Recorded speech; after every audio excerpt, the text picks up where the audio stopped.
Hello, dear people! Welcome to our December 24 Hunger Night.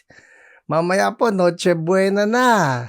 Tama-tama lang that we have our time of worship and meditating on the Word para sa ganun, very meaningful ang atin pong Noche Buena. Amen. So with that, we're going to pray and then we will worship the Lord. All right? Let's pray. Lord, salamat po sa pagkakataon na ito. Once again, we can come to you and worship you and have you speak to us through your word. Holy Spirit, I'm praying right now that you anoint the entire hunger night mula sa simula hanggang sa katapusan, that Jesus will truly be glorified. In Jesus' name, Amen. Hello, good evening po.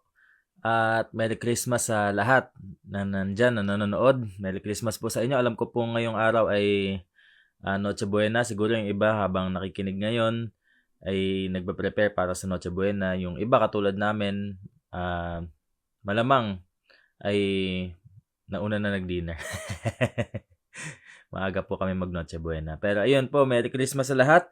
So welcome po sa ating Hunger Night. And tutuloy po natin yung book of James. So dito po tayo, James chapter 4 verse 1 to 12. Let's all open our Bibles. It says here, "What is causing the quarrels and fights among you? Don't they come from the evil desires at war within you? You want what you don't have, so you scheme and kill to get it. You are jealous of what others have, but you can't get it. So you fight and wage war to take it away from them. Yet you don't have what you want because you don't ask God for it. And even when you ask, you don't get it because your motives are all wrong. You want only what will give you pleasure. You adulterers, don't you realize that friendship with the world makes you an enemy of God? I say it again, if you want to be a friend of the world, you make yourself an enemy of God. Do you think the scriptures have no meaning? They say that God is passionate, that the Spirit He has placed within us should be faithful to Him, and He gives grace generously.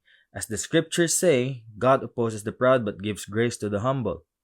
So humble yourselves before God, resist the devil, and he will flee from you. Come close to God, and God will come close to you. Wash your hands, you sinners. Purify your hearts, for your loyalty is divided between God and the world. Let there be tears for what you have done. Let there be sorrow and deep grief. Let there be sadness instead of laughter and gloom instead of joy. Humble yourselves before the Lord, and He will lift you up in honor. Don't speak evil against each other, dear brothers and sisters. If you criticize and judge each other, then you are criticizing and judging God's law. But your job is to obey the law, not to judge whether it applies to you. God alone who gave the law is the judge. He alone has the power to save or to destroy. So what right do you have to judge your neighbor? So let's pray. Lord, salamat po sa gabing ito na kami po ulit ay magkakasama at maririnig namin ang iyong salita. We pray, Lord, na you will teach us. And Lord, speak to me, speak through me, Lord, and speak to all of our hearts. Salamat, Panginoon. Lord, we glorify your name and we lift you up, Lord, in Jesus' name. Amen. Amen. So pag-usapan po natin ngayong araw na to is how to end wars. How to end wars.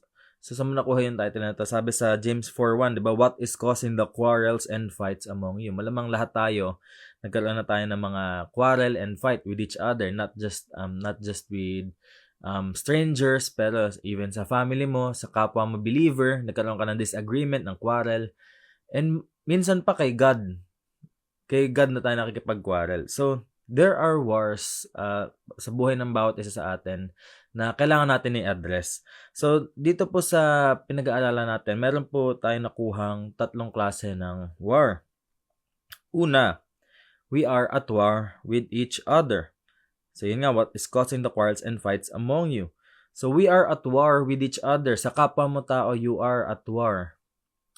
I think lahat na tayo may nakadisagree na tayo, pwedeng kaklase mo, ka-work mo, ka-church mo, kahit ka-church mo, at lalong-lalo sa pamilya mo, mga kapatid mo, and even mga magulang, mga anak, nagkakaroon po ng quarrel sa isa't isa. Sabi sa James 4:11, Don't speak evil against each other, dear brothers and sisters. If you criticize and judge each other, then you are criticizing and judging God's law. But your job is to obey the law, not to judge whether it applies to you. Ano ba yung sabi sa law? To love your neighbor as yourself.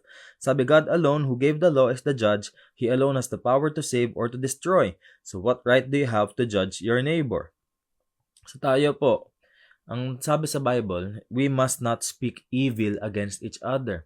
Okay lang magkaroon tayo ng righteous judgment, pero not in the sense na yung puso natin, it speaks evil sa ating mga kapatiran. Psalm 133 verse 1, sabi to, how wonderful and pleasant it is when brothers live together in harmony. So, dapat po meron tayong harmony. Pag narinig nyo po ang isang, kunyari, nakarinig kayo ng choir, o sa choir so blessed, narinig nyo. Pag sila po ay magandang tunog nila, there's harmony. Kasi magkakaiba yung boses ng mga yan eh.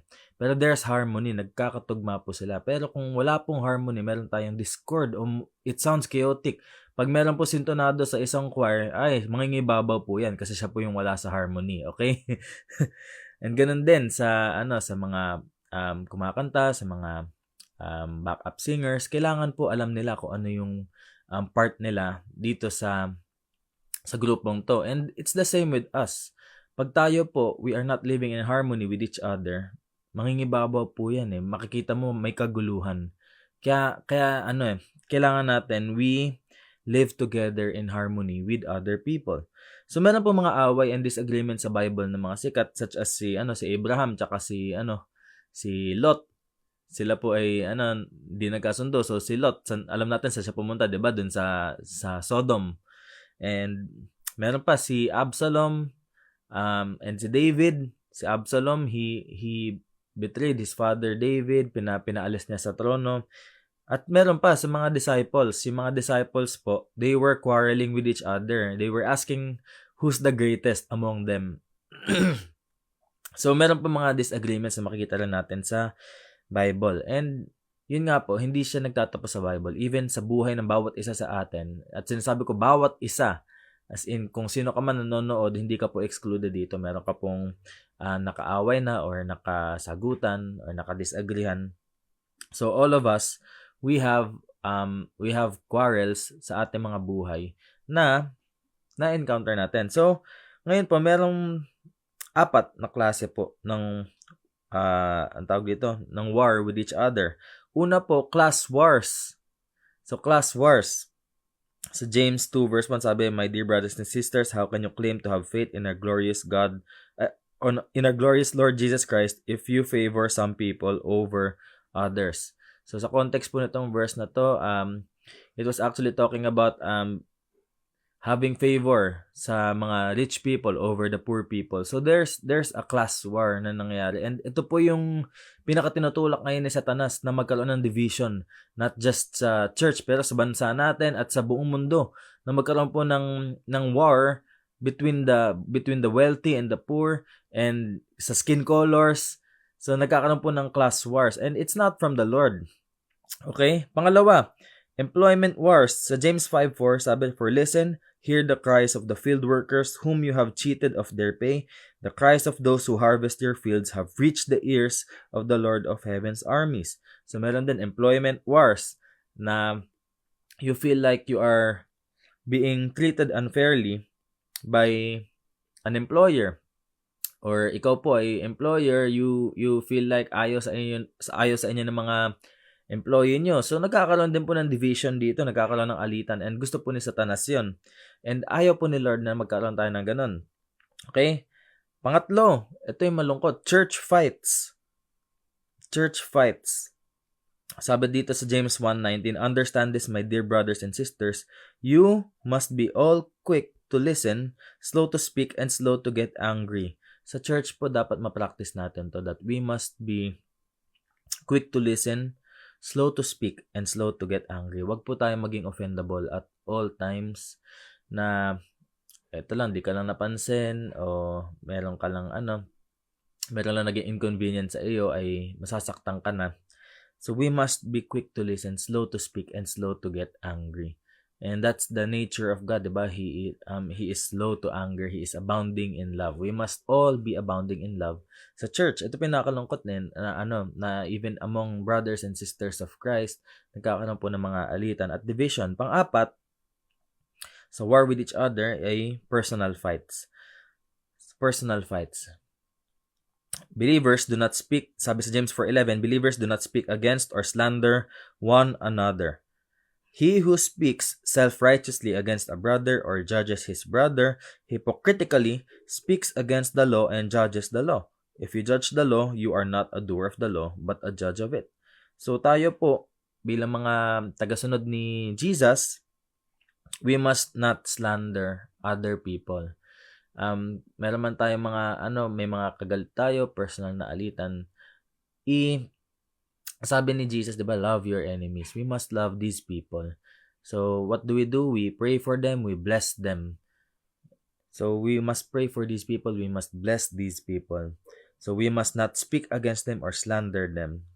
Sabi sa Ephesians chapter 4, verse 15, instead, we will speak the truth in love, growing in every way more and more like Christ, who is the head of His body, the church. Sabihin natin na totoo naman yung dahilan ba't ako nagagalit sa kanya. Gina-justify pa natin bakit tayo nagagalit. Totoo naman, may mga pagkakataon, madalas talaga, totoo to, na sila talaga yung nagkamali sa atin. And we speak the truth when we say na may mali sila. We speak the truth when we say may kasalanan sila. Pero ang sabi sa Ephesians 4:15, we will speak the truth in love. So we must be loving even when speaking the truth. Wag natin sila hayaan na magkaroon din ng sugat when we speak the truth to them. Okay, kasama po sa fruit of the Spirit ay kindness. hindi po mali na maging kind sa mga people na nakakasalamuhan natin o nakakaalitan natin. At ito po yung nakakalungkot the world actually watches when believers fight other believers. They enjoy it when believers are divided. They enjoy it when believers are the first ones to get angry or to slander one another. Galatians chapter 6 verse 1 to 2, sabi dito, dear brothers and sisters, if another believer is overcome by some sin, you who are godly should gently and humbly help that person back onto the right path. And be careful not to fall into the same temptation yourself. Share each other's burdens and in this way obey the law of Christ. So, if another believer is overcome by sin, ikaw daw po na godly, you should help that person humbly back onto the right path. Dapat po tayo bilang mga godly people, or if you don't feel like you are godly, dun tayo magkakaroon ng submission to the Lord na, Lord, I submit to you. I pray, Lord God, na maging righteous ako, maging godly ako. I want to be like you, Jesus. Then, yun nga po, we restore that person gently, and we must also be careful not to fall into the same temptation na meron sila. Kasi po, yung struggles nila, madalas, ito po yung nangyayari na may tinutulungan kang believer na nag-stumble, and imbis na siya po yung natulungan mo, ikaw pa yung nahila niya pababa sa kanyang kasalanan. So, we must also be careful with that. Sabi ni Jesus, John 17 verse 21, I pray that they will all be one, just as you and I are one, as you are in me, Father, and I am in you. And may they be in us so that the world will believe you sent me. So, ang prayer ni Jesus para sa atin is that we will be united. He prays that we will be united so that, sabi dito, so that the world will believe you sent me. So, Jesus wants His followers to be united. So, malalaman ng mga tao sa paligid natin na si Jesus po ay isinugo para sa atin. So, that's number 1, we are at war with each other. Number 2, we are at war with ourselves. Okay? James 4:2-3 sabi, what is causing the quarrels and fights among you? Don't they come from the evil desires at war within you? So, it starts within us. The quarrel with other people starts with a quarrel within ourselves. So what's inside the heart causes the conflicts in the church. So the essence of sin is selfishness. It starts with us. Okay? So, meron pong dalawang bagay na nagagawa ang selfishness. Una po, selfish desires lead to wrong actions. Sabi sa verse 2, you want what you don't have, so you scheme and kill to get it. You are jealous of what others have, but you can't get it, so you fight and wage war to take it away from them. Yet, you don't have what you want because you don't ask God for it. You don't have what you have, so you scheme and kill to get it. Dito makikita mo na yung quarrels o yung evil desires, it starts from within. Okay? So, anong nangyayari dito, because you have this evil desire within you, you scheme to get what you want. Example, si Eve. Nung kinausap siya nung serpent, sabi, you will be like God. So, ano ginawa ni Eve? She took the fruit. She wanted to be like God. Sino pa? Si Abraham. He lied to the king about Sarah. Sabi niya, kapatid niya to, so he can preserve his life para hindi siya mamatay. So, he lied. Sino pa? Si Achan. Sa book of Joshua, he kept those things that are cursed, that are forbidden, na ayaw ni Lord yung ginawa ni Achan. Sabi ni Lord, these things are set apart for destruction, pero kinuha pa rin ni Achan. So, makikita natin dito, ang kasalanan po, madalas ginagawa ng tao ang kasalanan because of the selfishness na meron siya. Makikita pa natin dito si Aaron tsaka si Miriam, they complained about Moses' wife na ang totoo, naiinggit sila sa authority na binigay ni Lord kay Moses. Meron pa, si James at si John, they asked for special seats in the kingdom of Jesus. Pero ang gusto talaga nila, they wanted the recognition now. They wanted to be the greatest among the disciples of Jesus. So makikita natin dito, itong actions ni Aaron, tsaka ni Miriam, tsaka ni James and John, they caused division kung saan mang community sila.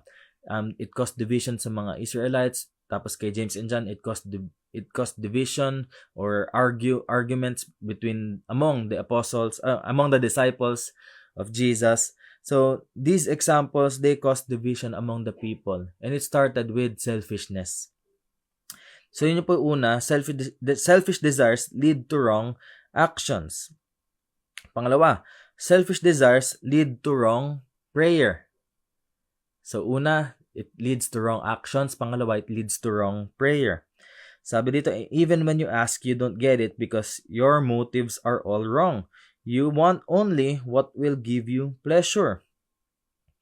So when our praying is wrong, our whole Christian life is wrong. It has well been said that the purpose of prayer is not to get man's will done in heaven, but to get God's will done on earth. Minsan nagpe-pray tayo because we want our will to be done. We want kung ano man yung gusto natin mangyari sa mundo, and not God's will to be done sa buhay natin at sa mundo natin. So, ito yan covetousness can make a person murder, tell lies, dishonor his parents, commit adultery, and in one way or another, violate all of God's moral law. It starts with covetousness. Kung alala natin si David, when he saw Bathsheba na naliligo, so in his heart, there was covetousness. He coveted his neighbor's wife. He coveted his mighty man. Si Uriah po, isa sa mighty men of David. He coveted his mighty man's wife. And ano nangyari? He committed adultery. He lied, and then he murdered. And then he kept this sin hidden from the Lord. Nakakala niya nakatago kay Lord. For almost 1 year, he kept his sin hidden from the Lord. So selfish living and selfish praying always lead to war. If there's war on the inside, there will ultimately be war on the outside. Nagkakaroon po ng kaguluhan sa labas because it starts with the selfishness of a person.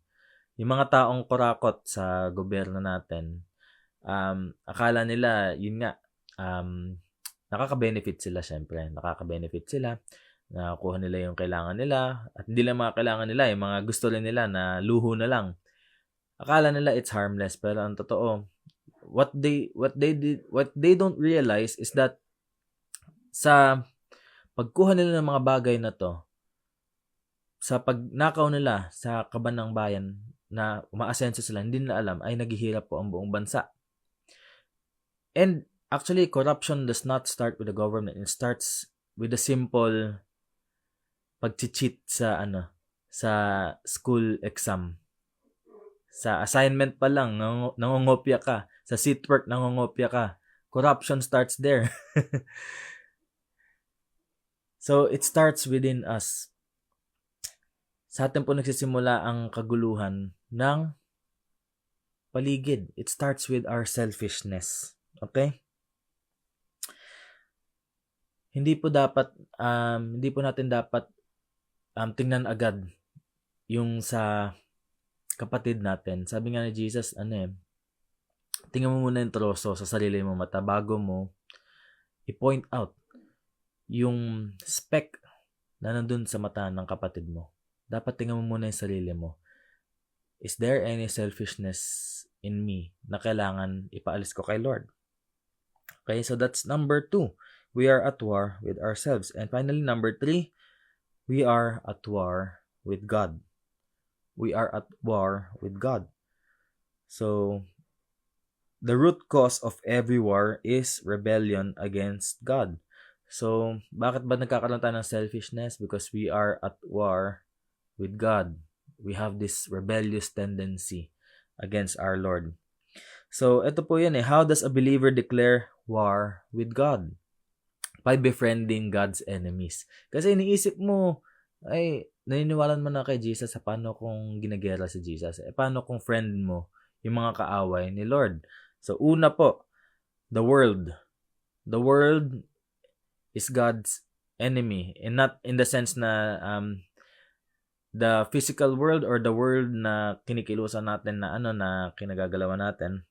But what we mean by the world is human society apart from God and the system that is anti-Christ and anti-God.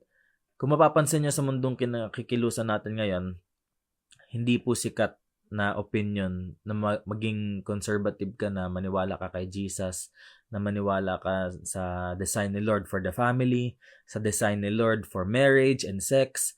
Hindi ka po sikat at marami po mga away sa'yo kapag ito po yung mga kinatatayuan mo mga values at principles sa buhay.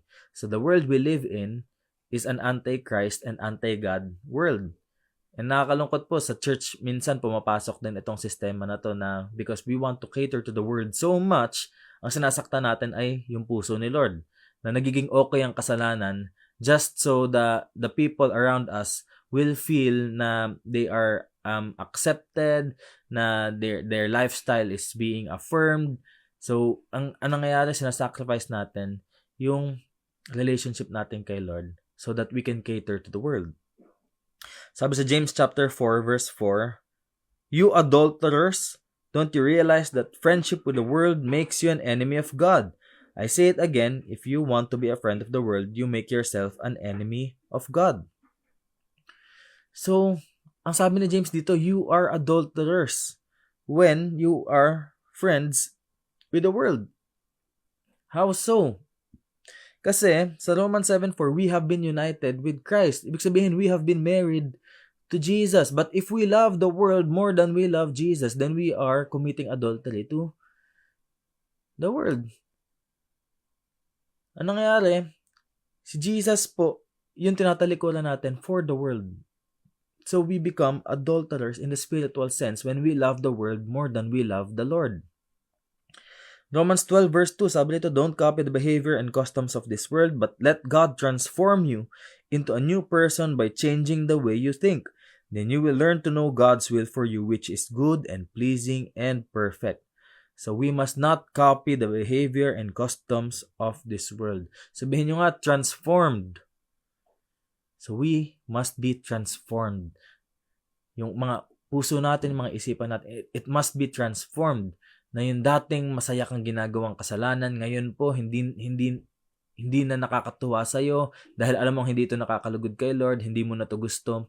So we must be transformed. Hindi dapat nananatili na yung mindset natin at yung mga kinatatayuan natin sa buhay ng mga prinsipyo ay pareho pa rin pag nakilala natin si Jesus. Dapat po yan ay nagbabago. Dapat po we are becoming more like Jesus. Hindi po sinabi sa Bible na tayo po ay mananatiling alipin lang sa kasalanan kapag tayo po ay naniwala kay Jesus. Whom the Son sets free is free indeed. And where the Spirit of the Lord is, pag tayo po ay naniwala kay Jesus, we have the Holy Spirit. Where the Spirit of the Lord is, there is freedom. Okay? So, that brings me to the second one. So, we are at war with God because we are friends with the flesh. The flesh, hindi po ito literal na body natin. The body is actually neutral. You can use your body to glorify the Lord. Pero the flesh is the nature that we inherited from Adam, which is prone to sinning. Galatians 5:16-17, it says here, "So I say, walk by the Spirit, and you will not gratify the desires of the flesh. For the flesh desires what is contrary to the Spirit, and the Spirit what is contrary to the flesh. They are in conflict with each other, so that you are not to do whatever you want."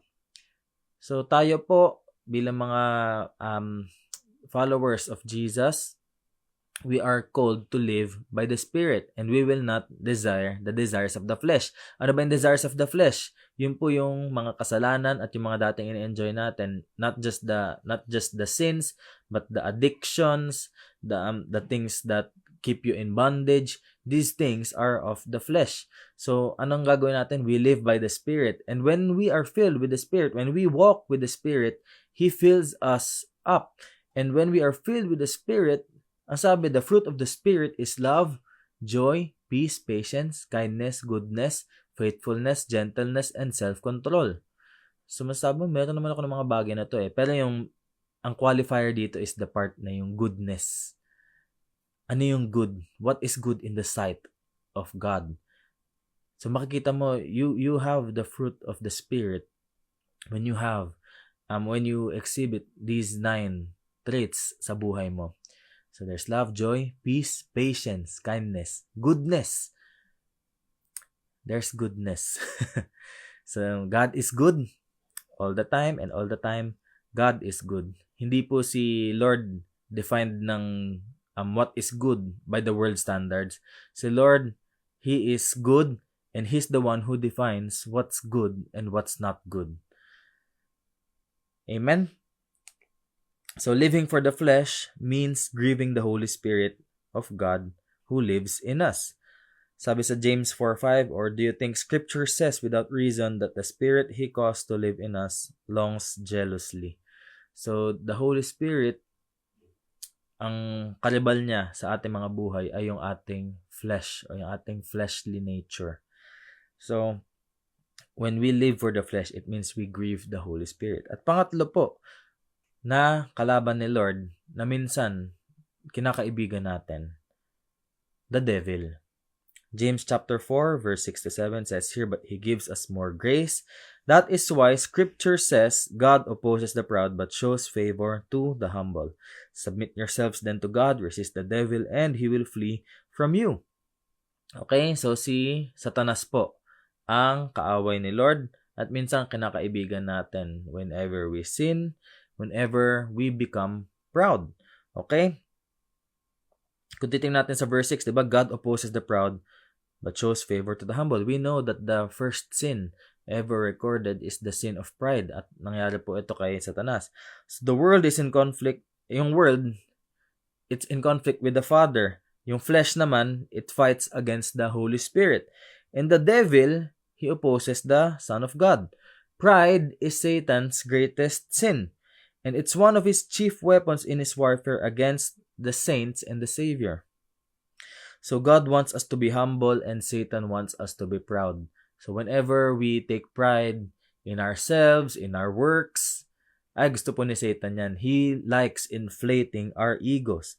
So God wants us to depend on His grace, while the devil wants us to depend on ourselves. Satan is the author of all do-it-yourself spiritual enterprises. He enjoys inflating the ego and encouraging the believer to do it his own way. Kaya ako po very careful ako to say to someone, I'm proud of them.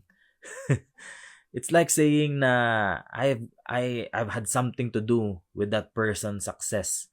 When In reality, it's all by the grace of God that we're all doing this. It's all by the grace of God that I'm able to do the things that I can do. It's all by the grace of God that I'm able to mentor this person that I'm supposed to be proud of. And it's all by the grace of God that that person is able to succeed. So in short, there's nothing to be proud of. Okay? Pero that's my personal conviction. Takot ako sabihin to na I'm proud of anyone. I'm proud of this person. I'm proud of myself. I'm proud of my family member. Personal conviction ko to. I'm not saying na maging personal conviction nyo to. Pero for me, it's all by the grace of God. It's all by the grace of God, and I cannot boast about anything. Kahit ano man yan. So one of the problems in our churches today is that we have too many celebrities and not enough servants. Marami po sa atin, we recognize these people. Magaling to kumanta, magaling to mag-drums, magaling to mag-gitara, magaling to mag-sermon, magaling to sumayaw, magaling to magpinta. Too many celebrities and too little servants. Dapat po ang nare-recognize sa church, not the people, but the presence of God in that church. And the church is not the one to be glorified, but Jesus. Kasi ang gusto po ni Satanas ay may ma-exalt dito na pangalan na hindi si Jesus. Any person will do. Kahit sino pa yan. Basta ma-exalt yung taong yan at hindi si Jesus, Satan is happy. Dapat si Jesus po yung i-exalt natin. That's why I really love the Jesus Reign celebration. No church names. no celebrities there. Just lift up the name of Jesus. So Christian workers, sabi dito, are promoted so much that there is very little place left for God's glory. Man has nothing to be proud of in himself. There dwells no good thing in us. But when we trust Christ, He puts that good thing in us that makes us His children. Ang sabi nga ni Paul, di ba, if I will boast about my weakness. And it's not really about taking pride in his weakness, but it's about seeing God in His full strength in our weakness. It's all about glorifying the Lord. It's not about glorifying our weakness, our vulnerability. It's about glorifying the Lord who is mighty, who is eternal. Amen? So, how do we overcome? So, ito nga, we are at war with others. We are at war with ourselves. We are at war with God. So, how do we overcome? Simple lang po. Sabi sa James 4:7, submit yourselves then to God, resist the devil, and he will flee from you. Una po, we must submit to God. Submit to God. This word is a military term that means get into your proper rank. Kung ikaw po ay private, act like a private. Kung si God po ay general, you don't outrank the Lord. Okay? So, we must put our complete trust in the Lord. We must submit to the Lord. To submit to God means to let Him take charge.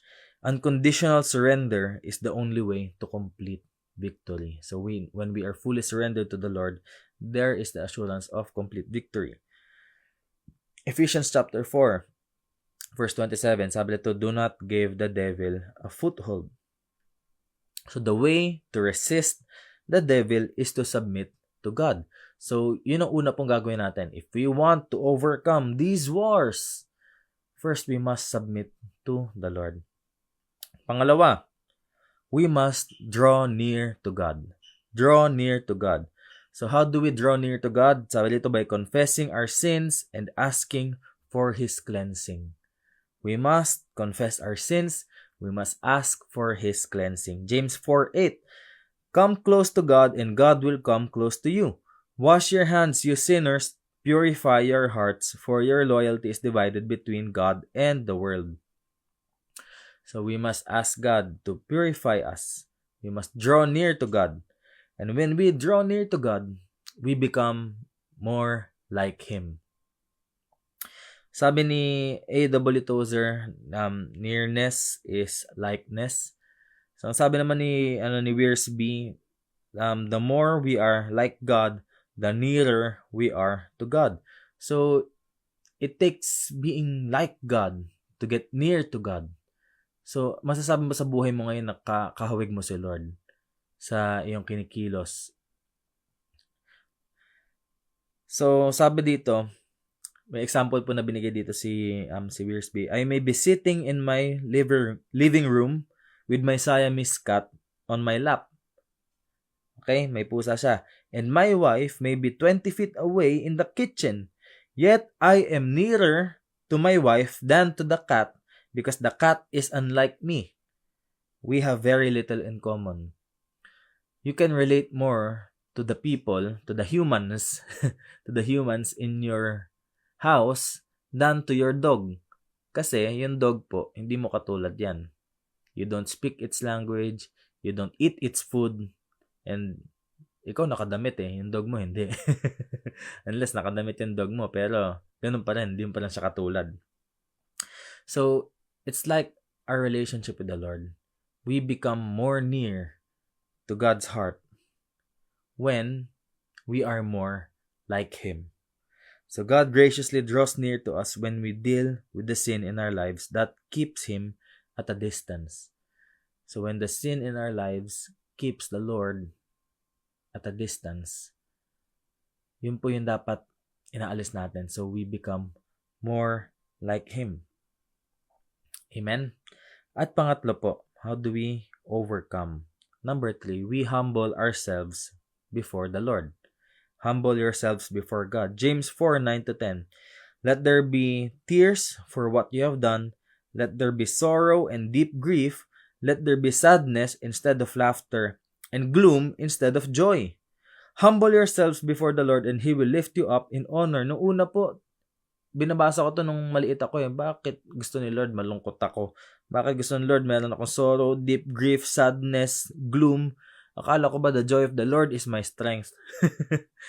Pero when we humble ourselves before the Lord, we also humble ourselves before Him in such a way na, Lord, marumi ako.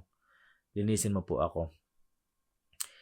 Ito po yun we have a tendency to treat sin lightly. Minsan pinagtatawanan pa natin yung mga kasalanan natin o minsan nagiging normal siya sa buhay natin. As sinasabi dito sa James, huwag mo i-treat yung kasalanan mo as a laughing matter. Let there be sorrow and deep grief, sabi. Let there be tears for what you have done. Let there be sadness instead of laughter and gloom instead of joy. When you treat sin as something that hurts the heart of God, there's no place for laughing. Kung alam mo may sinasaktan ka ng sadya. Hindi po natin sabihin hindi natin sadya nasaktan si Lord kasi lahat po ng kasalanan na ginawa natin sa buhay ay conscious natin ginawa. Lahat po ng kasalanan na ginawa natin sa buhay, pinag-isipan natin bago natin ginawa. At ito po yan we hurt the Lord intentionally when we sin. So it's not a laughing matter. Sin is serious, and one mark of true humility is facing the seriousness of sin and dealing with our disobedience. Sabi sa Psalm 51 verse 17, a broken and a contrite heart, God, you will not despise. So, there must be brokenness in us. Hindi natin masabi humble tayo before the Lord if there's no brokenness in us. 2 Chronicles 7:14, then if my people who are called by my name will humble themselves and pray and seek my face and turn from their wicked ways, I will hear from heaven and will forgive their sins and restore their land. So there must be humility before the Lord. If we want to end the wars in our lives, if we want to end our war with God, our war within ourselves, and our war with other people, there must be humility before the Lord. There must be submission to the Lord, and we must draw near to Him. By drawing near to Him, we must become like Him. We must become like Him. We must remove every hindrance. We must put off every sin that easily entangles so that we can run the race to the goal. And that goal is Jesus Christ. Amen? So if we obey these instructions, then God will draw near to cleanse us and forgive us, and the wars will cease. We will not be at war with God. So we will not be at war with ourselves. This means we will not be at war with others. So that's it on how to end wars.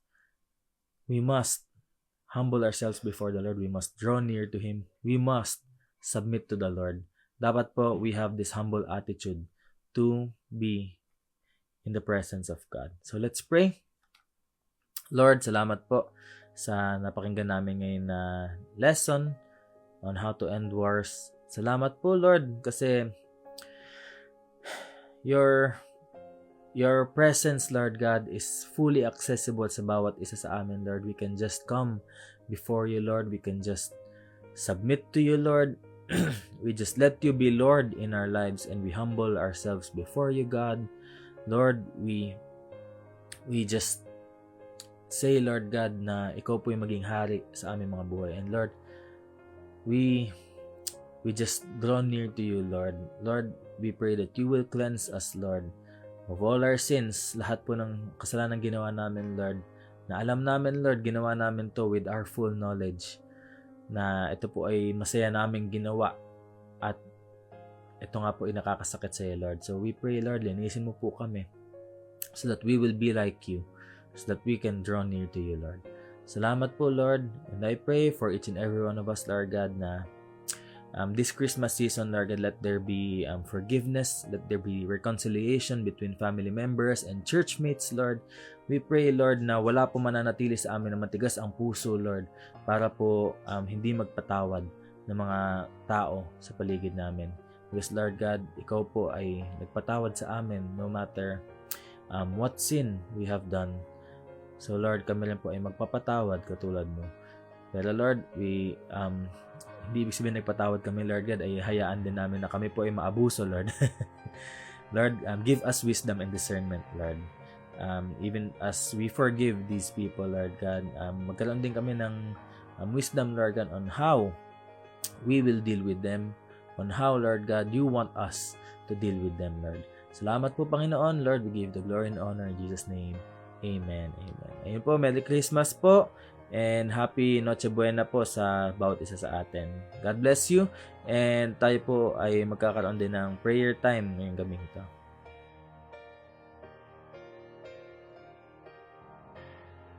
Good evening, everyone.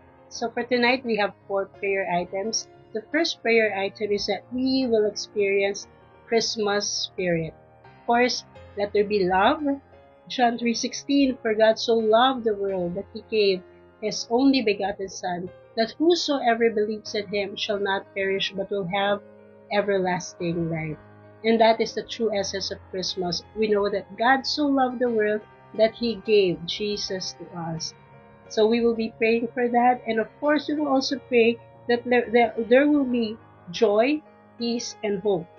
Romans 15:13, let me read to you from the New International Version. It says, may the God of hope fill you with all joy and peace as you trust in Him, so that you may overflow with hope by the power of the Holy Spirit. Let's all pray. Lord, we thank you so much for this season that we are celebrating Christmas. Lord, we are being reminded that the real reason for celebrating Christmas is you.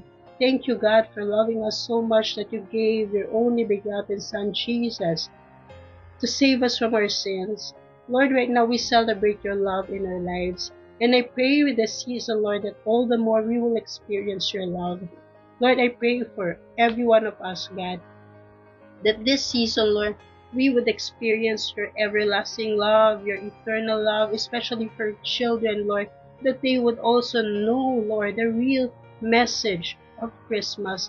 And Lord, I pray for every home that you would fill it with so much hope. Let there be so much peace.